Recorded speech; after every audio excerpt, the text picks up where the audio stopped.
ঘরোয়া চিংড়ি fried rice, সহজ ও মজাদার রেসিপি। আজকে খুব সহজে ঘরেই তৈরি করব সুস্বাদু চিংড়ি ফ্রাইড রাইস। বাসায় থাকা সাধারণ উপকরণ দিয়েই তৈরি করা যায় এই রেসিপি।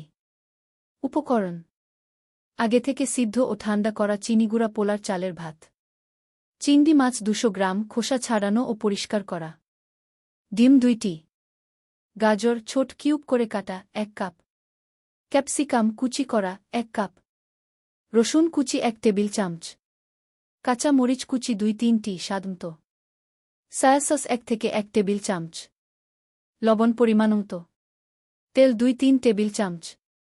প্রস্তুত প্রণালী: 1. একটি কড়াই বা প্যানে তেল গরম করে প্রথমে চিংড়ি মাছ হালকা ভেজে তুলে রাখুন।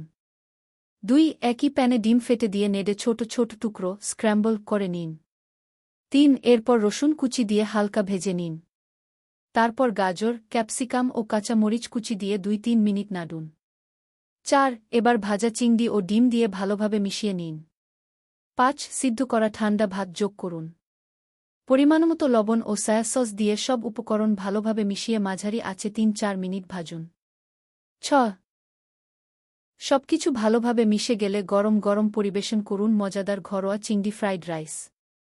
টিপস: ফ্রাইড রাইসের জন্য ঠান্ডা ভাত ব্যবহার করলে ভাত ঝরঝরে থাকে এবং স্বাদ আরও ভালো হয়।